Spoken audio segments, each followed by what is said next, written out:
കർത്താവായ യേശുക്രിസ്തുവിന്റെ നാമത്തിൽ ഏവർക്കും സ്നേഹവന്ദനം. എല്ലാ കൂട്ടുകാർക്കും ഇന്നത്തെ സൺഡേ സ്കൂൾ ക്ലാസ്സിലേക്ക് സ്വാഗതം. വീണ്ടും ഒരു സൺഡേ സ്കൂൾ ക്ലാസ്സിലിരിക്കുവാൻ ദൈവം നമ്മെ സഹായിച്ചിരിക്കുന്നു. നമുക്ക് പ്രാർത്ഥനയോടെ ഇന്നത്തെ ക്ലാസ് ആരംഭിക്കാം. നമ്മുടെ കണ്ണുകളടയ്ക്കാം, പ്രാർത്ഥിക്കാം.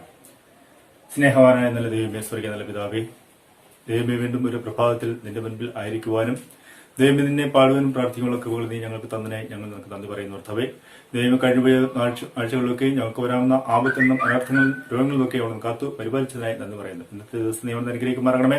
ദൈവത്തിന്റെ വചനങ്ങൾ പഠിക്കുവാനായി ഞങ്ങൾ നിന്റെ തിരുസന്നിധിയിലേക്ക് വരുമ്പോൾ നീ ഞങ്ങളെ അവിടെ അനുഗ്രഹിക്കുമാറാകണമേ എന്ന് പ്രാർത്ഥിക്കുന്നു. പ്രത്യേകിച്ച് ഇന്നത്തെ ഈ കൊറോണ സാഹചര്യത്തിൽ ദൈവമേ രോഗികളായിരിക്കുന്നവർ ഓർത്ത് പ്രാർത്ഥിക്കുന്നു. കർത്താവേ, നിന്റെ ആശ്വസിപ്പിക്കുന്ന കരം തൊട്ട് അവർക്ക് സൗഖ്യം നൽകി അവിടെ പരിപാലിക്കുമാറാകണമേ എന്ന് പ്രാർത്ഥിക്കുന്നു. കർത്താവേ, കൃപയും അനുഗ്രഹവും കൊണ്ട് നിറയ്ക്കുമാറാകണമേ. പ്രത്യേകിച്ച് ഈ സഭയെ രോഗികളായിരിക്കുന്നവരോർത്ത് പ്രാർത്ഥിക്കുന്നു. അവരുടെ പേരും അനുഗ്രഹത്താൽ കാത്ത് അവരെ സൗഖ്യം നൽകി പരിപാലിക്കുമാറാകണമേ എന്ന് പ്രാർത്ഥിക്കുന്നു. കർത്താവേ, നിന്റെ കൃപയാൽ ഞങ്ങളെ ഓരോരുത്തരെയും അവിടെ അനുഗ്രഹിക്കുമാറാകണമേ. ഈ സഭ അവിടെ അനുഗ്രഹിക്കുമാറാകണമേ. ഇന്നത്തെ സൺഡേ സ്കൂളിനെയും അവിടെ അനുഗ്രഹിക്കുമാറാകണമേ എന്ന് പ്രാർത്ഥിക്കുന്നു. കർത്താവേ, കൃപയും സാന്ത്വവും നിറയ്ക്കുകയും പരിപാലിക്കുകയും ചെയ്യുമാറാകണമേ. രക്ഷകനായ യേശു ക്രിസ്തു പ്രാർത്ഥിക്കുമ്പോൾ ഞങ്ങൾ പ്രാർത്ഥിക്കുന്ന സ്വർഗ്ഗീയ നല്ല പിതാവേ, ആമേൻ.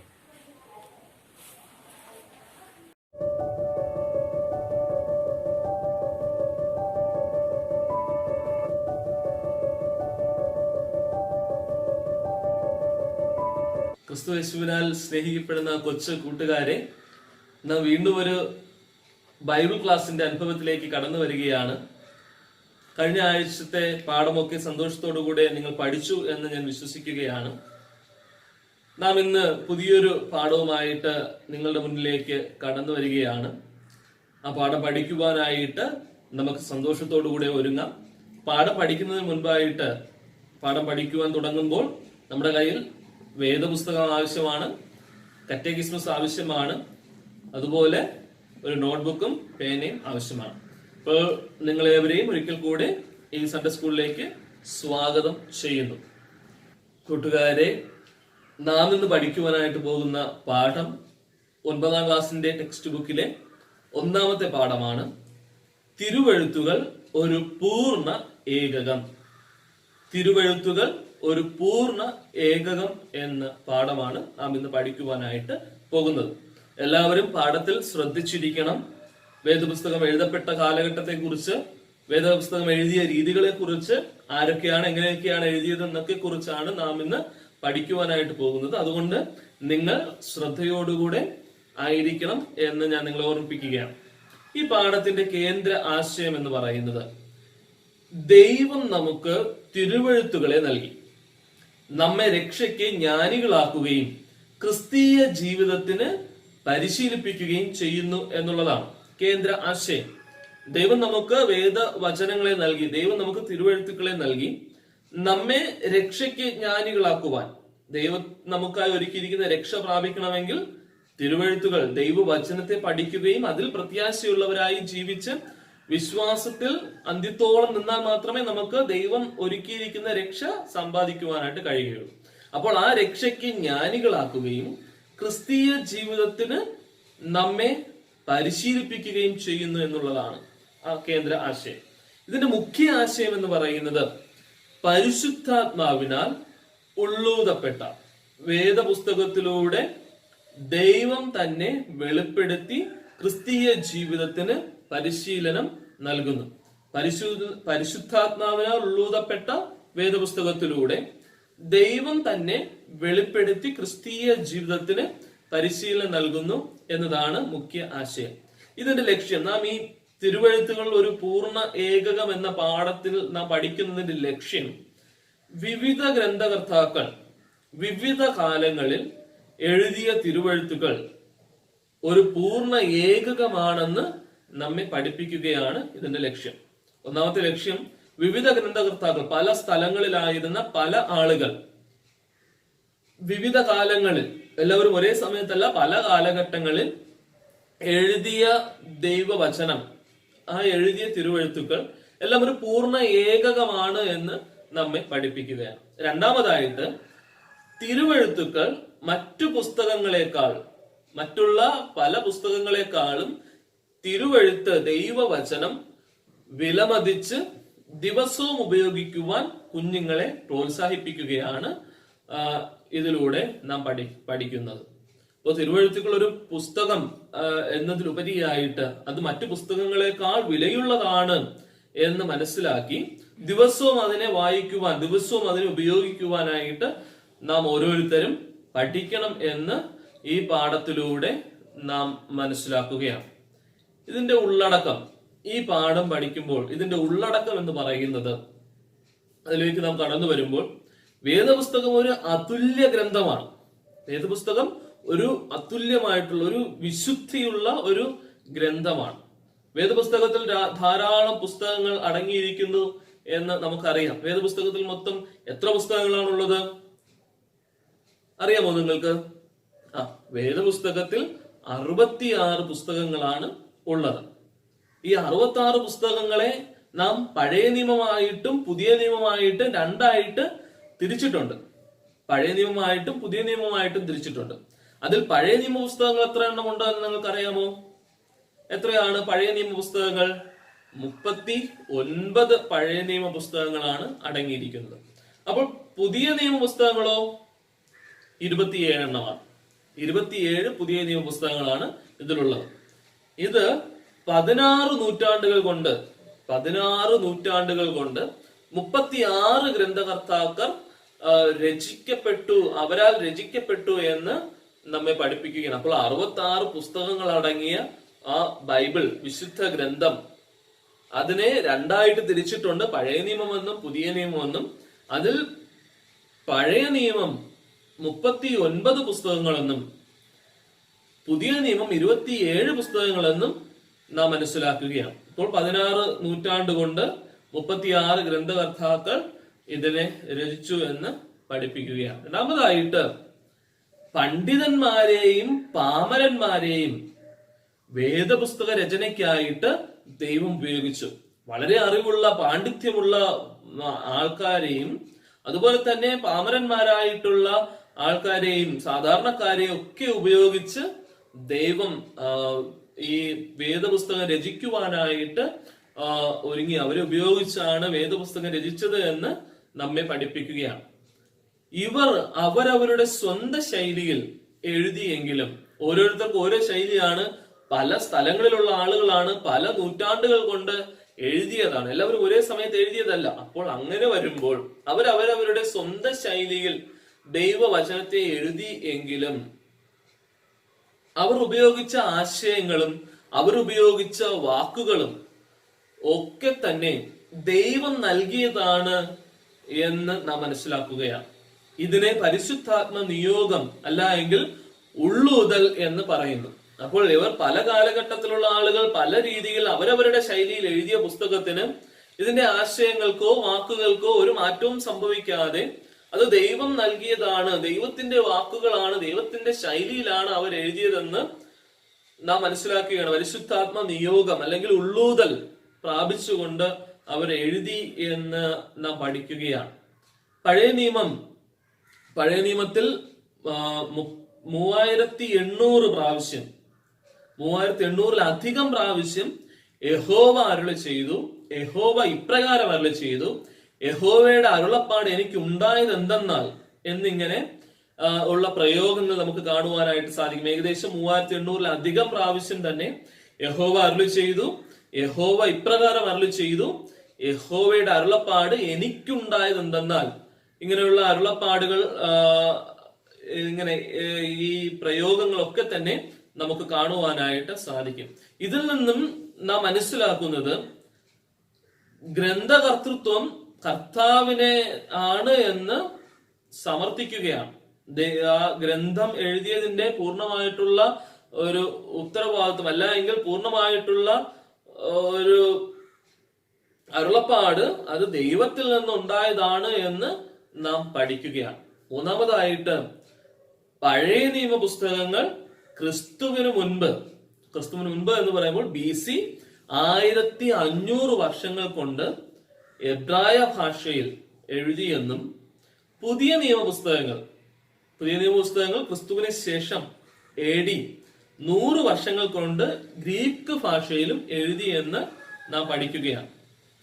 പഴയ നിയമ പുസ്തകങ്ങൾ ക്രിസ്തുവിന് മുൻപ് എന്ന് പറയുമ്പോൾ BC 1500 വർഷങ്ങൾ കൊണ്ട് അത് എബ്രായ ഭാഷയിൽ എബ്രായ ഭാഷയിൽ, ഹീബ്രു ഭാഷയിലാണ് അത് എഴുതിയത്.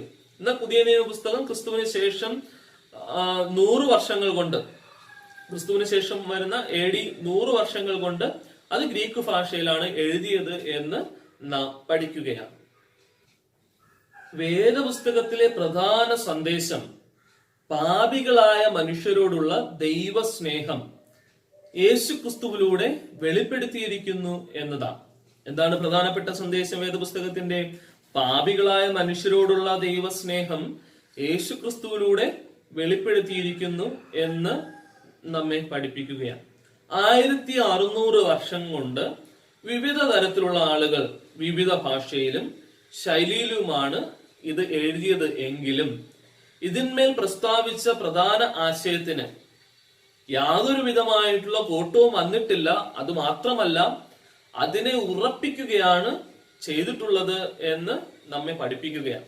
അപ്പോൾ പാപികളായ മനുഷ്യരോടുള്ള ദൈവസ്നേഹം ക്രിസ്തു യേശുവിലൂടെ വെളിപ്പെടുത്തിയിരിക്കുന്നു എന്ന ആ ആശയത്തിൽ വേദപുസ്തകം എഴുതപ്പെടുമ്പോൾ ഇത്രയും 1600 വർഷം കൊണ്ട് വിവിധ തരത്തിലുള്ള ആളുകൾ വിവിധ ഭാഷയിലും വിവിധ ശൈലിയിലും ഒക്കെ എഴുതിയ, വിവിധ കാലഘട്ടങ്ങളിലൊക്കെ എഴുതിയ ബൈബിളില് ഇതിൽ പ്രസ്താവിച്ചിരിക്കുന്ന കാര്യങ്ങളൊക്കെ തന്നെ ഇതിന്റെ ആശയത്തിന് യാതൊരു വിധമായ കോട്ടവും സംഭവിക്കാത്ത വണ്ണം എഴുതുവാനായിട്ട് അവർക്ക് സാധിച്ചു. അതിനു വേണ്ടിയിട്ട് യഹോവയായ ദൈവം അവരെ ഒരുക്കി എന്ന് നാം മനസ്സിലാക്കുകയാണ്. എഴുത്തുകാർ അറിയാതെ തന്നെ അതിന്റെ ഐക്യം കാത്തുസൂക്ഷിച്ചു എന്നും നമ്മെ പഠിപ്പിക്കുകയാണ്. ഇക്കാരണങ്ങളാലാണ് ഇതൊരു അതുല്യ ഗ്രന്ഥമെന്ന് ഇവിടെ പറയുവാനായിട്ട് കാരണം. ചില പുതിയ നിയമത്തിന് കൊടുക്കുന്നിടത്തോളം പ്രാധാന്യം തന്നെ പഴയ നിയമത്തിന് നൽകുന്നില്ല.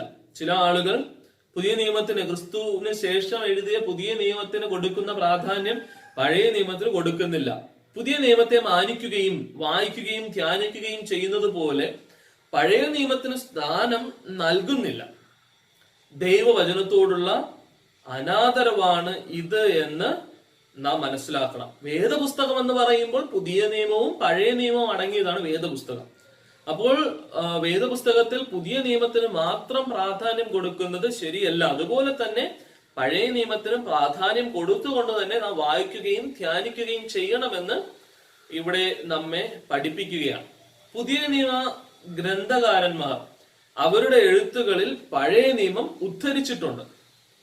പുതിയ നിയമം എഴുതിയ ആളുകൾ അവർ എഴുതുമ്പോൾ തന്നെ പഴയ നിയമത്തിന്റെ ആശയങ്ങളും പഴയ നിയമത്തിൽ എഴുതിയിരിക്കുന്ന വാക്കുകളും പഴയ നിയമത്തിലെ പ്രവചനങ്ങളും ഒക്കെ തന്നെ പുതിയ നിയമത്തിലും എടുത്ത് എഴുതിയിരിക്കുന്നത് നമുക്ക് കാണുവാനായിട്ട് കഴിയും.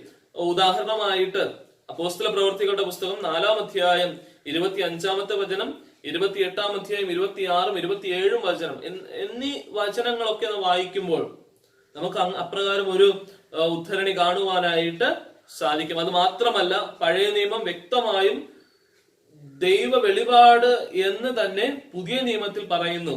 2 പത്രോസ് 1-ാം അധ്യായം അതിന്റെ 21-ാമത്തെ വചനം വായിക്കുമ്പോൾ അവിടെയും നമുക്ക് കാണുവാനായിട്ട് കഴിയും. എന്താണ്? പഴയ നിയമം വ്യക്തമായിട്ടും ഒരു വെളിപാട് തന്നെ എന്ന് അവിടെ എടുത്ത് പറയുകയാണ്. പുതിയ നിയമത്തെ സംബന്ധിച്ചിടത്തോളം യേശുവിന്റെയും അപ്പോസ്തലന്മാരുടെയും വാക്കുകൾ അത് ഉള്ളൂതപ്പെട്ട് എന്നത് മതിയായ സാക്ഷ്യമാണ്. യോഹന്നാൻ 16-12 മുതൽ 15 വരെ വായിക്കുമ്പോൾ പരിശുദ്ധാത്മാവ് ലഭിക്കുമ്പോൾ ശിഷ്യന്മാരിൽ ഉണ്ടാകുന്ന മാറ്റത്തെക്കുറിച്ച് യേശു പറഞ്ഞിരിക്കുന്നു. ഇപ്രകാരം പരിശുദ്ധാത്മാവ് ലഭിച്ചവരാണ് പുതിയ നിയമം എഴുതിയത്.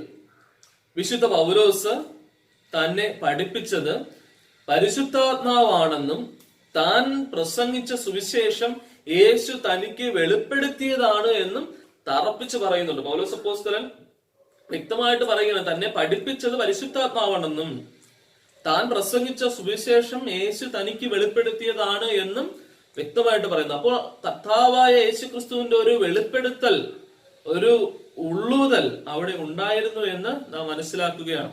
ഉദാഹരണമായിട്ട് 1 കൊരിന്ത്യർ 2:13, ഗലാത്യർ 1:12, 1 യോഹന്നാൻ 1:5 എന്നീ അധ്യായങ്ങളിൽ, എന്നീ വാക്യങ്ങളിൽ യോഹന്നാൻ തന്റെ സന്ദേശം ക്രിസ്തുവിൽ നിന്ന് കിട്ടിയതാണ് എന്ന് വ്യക്തമായിട്ട് പറയുകയാണ്.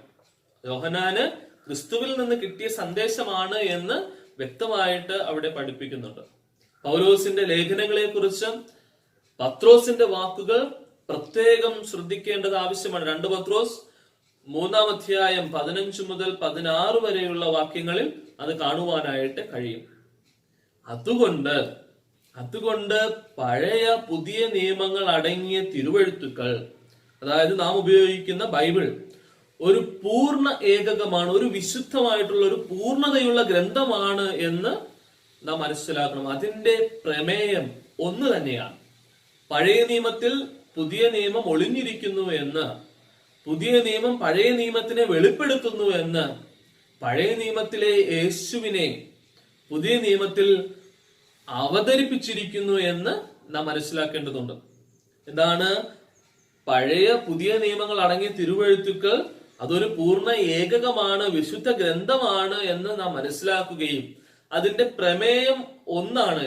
പുതിയ നിയമമായാലും പഴയ നിയമമായാലും അതിന്റെ പ്രമേയം ഒന്നാണ് എന്ന് മനസ്സിലാക്കുകയും, പഴയ നിയമത്തിൽ പുതിയ നിയമം ഒളിഞ്ഞിരിക്കുന്നു എന്നും, പുതിയ നിയമം പഴയ നിയമത്തെ വെളിപ്പെടുത്തുന്നു എന്നും, പഴയ നിയമത്തിലെ യേശുവിനെ പുതിയ നിയമത്തിൽ അവതരിപ്പിച്ചിരിക്കുന്നു എന്നും ഈ പാഠം നമ്മെ ഉണർത്തുകയാണ്. ഈ പാഠത്തിന്റെ അവസാന ഭാഗത്തിലേക്ക് നാം വരുമ്പോൾ ഇതിന്റെ ഊന്നി പറയേണ്ട ആശയങ്ങൾ ഇതൊക്കെയാണ്. അത് നമ്മുടെ ഉപദേശത്തിലേക്ക് കൊണ്ടുവരുമ്പോൾ, ഒന്ന്, ഏതെങ്കിലും ഒരു ഭാഗത്തെ ചെറുതാക്കുന്ന പ്രവണത പാടില്ല എന്ന് പറയുകയാണ്. ഏതെങ്കിലും ഒരു ഭാഗത്തെ, വേദപുസ്തകത്തിലെ ഏതെങ്കിലും ഒരു ഭാഗത്തെ ചെറുതാക്കുവാനായിട്ട് ആ ഒരു പ്രവണത പാടില്ല. അതിനെ ലോ എന്ന് പറയുകയാണ്, നിയമം എന്ന് പറയുകയാണ്. രണ്ടാമതായിട്ട് തിരുവെഴുത്തുകളുടെ കേന്ദ്ര ബിന്ദു യേശു ആകുന്നു എന്ന് പറയുകയാണ്. തിരുവെഴുത്തുകളുടെ കേന്ദ്ര ബിന്ദു യേശു ആകുന്നു, അത് സുവിശേഷമാണ്. മൂന്നാമതായിട്ട് വൈവിധ്യത്തിൽ ഏകത്വമുണ്ട്. വൈവിധ്യത്തിൽ ഏകത്വം എന്ന് പറയുമ്പോൾ പല സമയങ്ങളിൽ, പല കാലഘട്ടങ്ങളിൽ, പല ഭാഷയിലുള്ള, പല കൾച്ചറിലുള്ള ആളുകൾ എഴുതിയതാണ് എങ്കിലും അവർക്കെല്ലാവർക്കും ഒരു ഏകത്വം ഉണ്ടായിരുന്നു. നാലാമതായിട്ട് പഴയ നിയമത്തെ പുതിയ നിയമം ആശ്രയിക്കുന്നു എന്ന് കാണുകയാണ്. പഴയ നിയമത്തെ പുതിയ നിയമം ആശ്രയിക്കുന്നു. അഞ്ചാമതായിട്ട് പുതിയ നിയമം പഴയ നിയമത്തിൽ നിന്ന് രൂപം പ്രാപിക്കുന്നു. പഴയ നിയമം തനിയെ ആ പൂർണ്ണം എന്ന് നാം മനസ്സിലാക്കുകയാണ്. പുതിയ നിയമം പഴയ നിയമത്തിൽ നിന്ന് രൂപം പ്രാപിക്കുന്നു, പഴയ നിയമം തനിയെ അപൂർണം എന്ന് ഇവിടെ പറയുകയാണ്. ആറാമതായിട്ട് ഗ്രന്ഥകർത്താവ് ദൈവം തന്നെയാണ്, അത് പരിശുദ്ധാത്മ നിയോഗം ആണ് എന്ന് പഠിപ്പിക്കുകയാണ്. ഗ്രന്ഥകർത്താവ് ദൈവം പരിശുദ്ധാത്മ നിയോഗപ്രകാരം അത് നടപ്പിലാക്കി എന്ന് പഠിക്കുകയാണ്. അത് സുവിശേഷമാണ് എന്നും നമ്മെ ഓർമ്മിപ്പിക്കുകയാണ്. ഈ പാഠം നമ്മുടെ പ്രായോഗിക ജീവിതത്തിലേക്ക് കൊണ്ടുവരുമ്പോൾ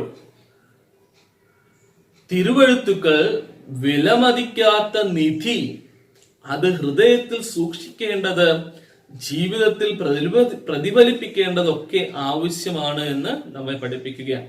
തിരുവെഴുത്തുക്കൾ ഒരു വിലമതിക്കാനാവാത്ത നിധിയാണ്, നമുക്ക് കിട്ടുന്ന ഒരു വലിയ നിധിയാണ്. സ്വർണത്തെക്കാൾ, രത്നങ്ങളെക്കാൾ വിലമതിപ്പുള്ള തിരുവെഴുത്തുക്കൾ വിലമതിക്കുവാൻ കഴിയാത്ത ഒരു നിധിയായിട്ട് നാം മനസ്സിലാക്കുക. നമ്മുടെ ഹൃദയത്തിൽ സൂക്ഷിക്കേണ്ടത് ആവശ്യമാണ്. നമ്മുടെ മേശപ്പുറത്തോ അല്ലെങ്കിൽ നമ്മുടെ സ്വീകരണ മുറിയിലോ ഒന്നും സൂക്ഷിക്കേണ്ട ഒരു സാധനമല്ല ബൈബിൾ എന്ന് പറയുന്നത്. അത് നമ്മുടെ ഹൃദയത്തിൽ അതിനെ കൊത്തിവെക്കേണ്ടത് ആവശ്യമാണ്. അതിന്റെ വചനങ്ങൾ നമ്മുടെ ഹൃദയത്തിൽ സൂക്ഷിക്കേണ്ടത് ആവശ്യമാണ്. അത് ജീവിതത്തിൽ പ്രതിഫലിപ്പിക്കുകയും വേണം. കർത്താവായ യേശുക്രിസ്തുവിന്റെ ആ സ്നേഹം, ഒരു ക്രിസ്ത്യാനിയായിരിക്കുന്ന നമുക്ക് കർത്താവായ യേശുക്രിസ്തുവിന്റെ സ്നേഹം ആ തിരുവചനത്തിലൂടെ മനസ്സിലാകുന്നുണ്ട് എങ്കിൽ ആ സ്നേഹത്തെ നാം നമ്മുടെ ജീവിതത്തിൽ നിന്ന് പ്രതിഫലിപ്പിക്കുവാനായിട്ട് ശ്രമിക്കണം എന്നുള്ളതാണ്. ഇതിൽ നമുക്ക് കറ്റേക്കിസ്മസ് പഠിക്കുവാനായിട്ടുണ്ട്. കറ്റേക്കിസ്മസ് ചോദ്യങ്ങൾ 7 മുതൽ 13 വരെയുള്ള ചോദ്യങ്ങളാണ് നാം പഠിക്കേണ്ടത്.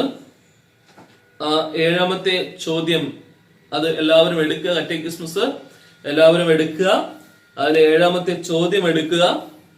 ആ 7ാമത്തെ ചോദ്യം ഇതാണ്: ന്യായപ്രമാണ മുഖാന്തരം ദൈവം പഠിപ്പിക്കുന്നതും ചെയ്യുന്നതും എന്ത്? ന്യായപ്രമാണ മുഖാന്തരം ദൈവം പഠിപ്പിക്കുകയും ചെയ്യുകയും ചെയ്യുന്നത് എന്ത്? അതിന്റെ ഉത്തരം ഇങ്ങനെയാണ്: ചിന്ത, വാക്ക്, പ്രവൃത്തി എന്നിവയിൽ സൽപ്രവർത്തികൾക്കായി ദൈവം ന്യായപ്രമാണവും വഴി കൽപ്പിക്കുന്നു. ന്യായപ്രമാണം നമ്മുടെ പാപത്തെ കുറ്റം വിധിക്കുകയും ശിക്ഷിക്കുകയും ചെയ്യുന്നു എന്നുള്ളതാണ്. 8ാമത്തെ ചോദ്യം: സുവിശേഷ മുഖാന്തരം ദൈവം പഠിപ്പിക്കുന്നതും ചെയ്യുന്നതും എന്ത്? സുവിശേഷ മുഖാന്തരം ദൈവം പഠിപ്പിക്കുന്നതും ചെയ്യുന്നതും എന്താണ്? അതിന്റെ ഉത്തരം ഇങ്ങനെയാണ്: സുവിശേഷത്തിൽ, അതായത് യേശുക്രിസ്തുവിലുള്ള നമ്മുടെ രക്ഷയുടെ സ്വാർത്ഥത, ദൈവം പാപമോചനവും വിശ്വാസവും ജീവൻ സൽപ്രവർത്തികളിലൂടെ ദൈവത്തെ പ്രസാദിപ്പിക്കുവാനുള്ള ശക്തി എന്നിവ നൽകുന്നു എന്നുള്ളതാണ്. 9ാമത്തെ ചോദ്യത്തിലേക്ക് വരുമ്പോൾ, ക്രിസ്തീയ ഉപദേശത്തെ ചെറിയ കറ്റേകിസ്മസ് ചുരുക്കി പറയുന്നത് എങ്ങനെ? ക്രിസ്തീയ ഉപദേശത്തെ നമ്മുടെ ചെറിയ കറ്റേകിസ്മസ് എങ്ങനെ ചുരുക്കി പറയുന്നു? അതിങ്ങനെയാണ്: ക്രിസ്തീയ ഉപദേശത്തെ 6 പ്രധാന ഭാഗങ്ങളായി വിഭജിച്ച് ചെറിയ കറ്റേകിസ്മസിൽ ചുരുക്കി പറഞ്ഞിരിക്കുന്നു. അവ 10 കൽപ്പനകൾ, വിശ്വാസ പ്രമാണം, കർത്താവിന്റെ പ്രാർത്ഥന, തിരുസ്നാനം, പാപമേറ്റുപറച്ചിൽ, തിരുവത്താഴ്. ഒന്നുകൂടെ പറയാം. ആ ഉപദേശത്തിൽ ചുരുക്കി പറഞ്ഞിരിക്കുന്ന ഉപദേശങ്ങൾ ഇതൊക്കെയാണ്: 10 കൽപ്പനകൾ, വിശ്വാസ പ്രമാണം, കർത്താവിന്റെ പ്രാർത്ഥന, തിരുസ്നാനം, പാപമേറ്റുപറച്ചിൽ, തിരുവത്താഴ്. 10ാമത്തെ ചോദ്യം: കറ്റേകിസ്മസ് എന്നാൽ എന്ത് എന്നുള്ളതാണ്.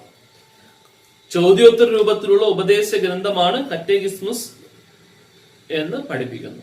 11ാമത്തെ ചോദ്യം: നമ്മുടെ ചെറിയ കറ്റേകിസ്മസ് എഴുതിയത് ആര് എന്നുള്ള ചോദ്യത്തിന് 1529 സഭാ നവീകരണ കർത്താവായ മാർട്ടിൻ ലൂഥർ എഴുതി എന്ന് പഠിപ്പിക്കുന്നു. 12ാമത്തെ ചോദ്യം: ചെറിയ കറ്റേകിസ്മസിന്റെ 6 പ്രധാന ഭാഗങ്ങളും ബൈബിളിൽ നിന്ന് മാത്രം എടുത്തിരിക്കുന്നത് എന്തുകൊണ്ട്? ഈ 6 പ്രധാനപ്പെട്ട ഭാഗങ്ങൾ അത് ബൈബിളിൽ നിന്ന് മാത്രം എടുത്തിരിക്കുന്നത് എന്തുകൊണ്ട്? അതിന്റെ ഉത്തരം: ക്രിസ്തീയ വിശ്വാസത്തിനും ജീവിതത്തിനും ആത്യന്തികമായ ഏക പ്രമാണം എഴുതപ്പെട്ട ദൈവവചനം മാത്രമാകയാൽ ചെറിയ കറ്റേകിസ്മസിലെ 6 പ്രധാന ഭാഗങ്ങളും ബൈബിളിൽ നിന്ന് മാത്രം എടുത്തിരിക്കുന്നു. എല്ലാ ഉപദേശങ്ങളെയും വിധിക്കാനും വിലയിരുത്താനുമുള്ള ഏക സത്യവിശ്വസ്ത ആധാരം പ്രവാചകന്മാരുടെയും അപ്പോസ്തലന്മാരുടെയും എഴുത്തുകളായ പഴയ പുതിയ നിയമങ്ങളാണെന്നും അവ ഇസ്രായേലിന്റെ വിശുദ്ധവും വ്യക്തവുമായ അടിസ്ഥാനമാണെന്നും നാം നമ്മോട് തന്നെ പ്രതിജ്ഞ ചെയ്യുന്നു. ദൈവവചനത്തിൽ നിന്നും വന്നതും അതിനനുസൃതമായതും സാർവത്രികമായി അംഗീകരിക്കപ്പെടുന്നതും ആയ ഏക ഉപദേശരൂപം നമുക്കുണ്ട്. ഇതര എഴുത്തുകളെല്ലാം അതിൻ പ്രകാരം അംഗീകരിക്കപ്പെടുകയും സ്വീകരിക്കപ്പെടുകയും വിധിക്കപ്പെടുകയും ക്രമീകരിക്കപ്പെടേണ്ടതും ഉണ്ട് എന്ന് നമുക്ക് പറഞ്ഞു തരികയാണ്. 13ാമത്തെ ചോദ്യം: 10 കൽപ്പനകൾ എന്നാൽ എന്ത് എന്നുള്ളതാണ്. 10 കൽപ്പനകൾ ദൈവത്തിന്റെ ന്യായപ്രമാണമാണ്. അപ്പോൾ ഈ കറ്റേകിസ്മസ് ചോദ്യങ്ങൾ എല്ലാവരും ശ്രദ്ധയോടുകൂടെ വീട്ടിലിരുന്ന് പഠിക്കണം എന്ന് ഞാൻ നിങ്ങളോട് ഓർമ്മിപ്പിക്കുകയാണ്. അതുപോലെ തന്നെ നമുക്ക് ഒരു വേദപുസ്തകം, ഒരു പാഠം പഠിക്കുമ്പോൾ അതൊരു മനപ്പാഠം ഉണ്ടാകും. ഒരു ബൈബിളിലെ ഒരു മനപ്പാഠം ഉണ്ടാകും. ഇന്നത്തെ മനപ്പാഠം ഇതാണ്: യോഹന്നാന്റെ സുവിശേഷം 5-ാം അധ്യായം അതിന്റെ 39ാമത്തെ തിരുവചനമാണ്. ചെറിയ വചനമാണ്, പഠിക്കാൻ എളുപ്പമുള്ള ഒരു വചനമാണ്. യോഹന്നാന്റെ സുവിശേഷം 5-ാം അധ്യായം 39ാമത്തെ വചനം. എല്ലാവരും ബൈബിൾ എടുത്തല്ലോ അല്ലേ? അപ്പോൾ അവിടെ പറഞ്ഞിരിക്കുന്ന വചനം ഞാനൊന്ന് വായിക്കാം. നിങ്ങൾ തിരുവെഴുത്തുകളെ ശോധന ചെയ്യുന്നു, അവയിൽ നിങ്ങൾക്ക് നിത്യജീവനുണ്ട് എന്ന് നിങ്ങൾ നിരൂപിക്കുന്നുവല്ലോ. അവ എനിക്ക് സാക്ഷ്യം പറയുന്നു. ഒന്നുകൂടെ വായിക്കാം. നിങ്ങൾ തിരുവെഴുത്തുകളെ ശോധന ചെയ്യുന്നു, അവയിൽ നിങ്ങൾക്ക് നിത്യജീവനുണ്ട് എന്ന് നിങ്ങൾ നിരൂപിക്കുന്നുവല്ലോ. അവ എനിക്ക് സാക്ഷ്യം പറയുന്നു. അപ്പോൾ നാം പഠിച്ച പാഠത്തിന്റെ മനപ്പാഠ വചനമാണിത്. ഇതും നിങ്ങൾ ശ്രദ്ധയോടുകൂടെ പഠിക്കണം എന്ന് ഞാൻ നിങ്ങളെ ഓർമ്മിപ്പിക്കുക. ഈ ബൈബിൾ ക്ലാസ്സിൽ പങ്കെടുത്ത എല്ലാ കൊച്ചു കൂട്ടുകാർക്കും ദൈവനാമത്തിലുള്ള നന്ദി അറിയിക്കുകയാണ്.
കിഴക്ക് മല തെളിഞ്ഞു വരും നേരത്ത് പാടത്ത് കിളി പറന്നു വരും കാലത്ത് ദൂരെ താഴ്വാരങ്ങളിൽ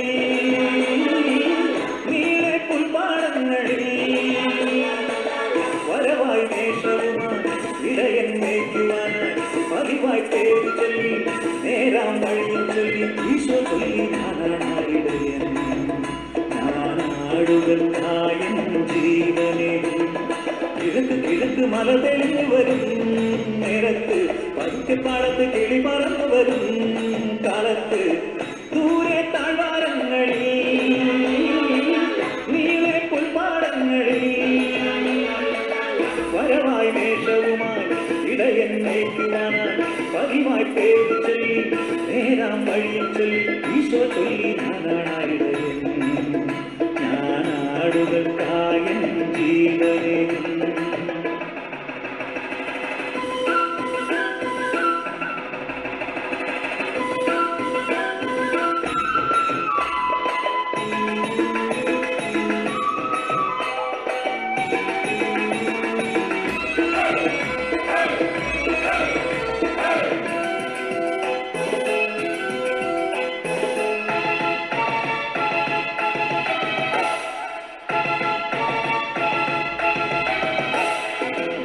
സ്വന്തമാണെന്നാലോ ചെങ്കുരി ഓടിയെടുത്താലും പൊന്നുപോലാടിനെ തോളിലെടുത്തു നടന്നിടും.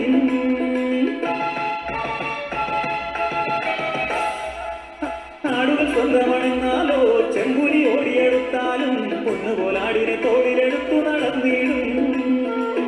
മുറിവുകളേറ്റാലും മാറില്ലവൻ, മരണമെടുത്താലും മറയില്ലവൻ. ഇടവഴികളിൽ അലയരുതിനി ഇടയ വഴികൾ അറിയുക ഗണമേ. ഭയമരുതിനിയാലെ വിരക്കാൻ കർത്താവാണെന്നിടയൻ.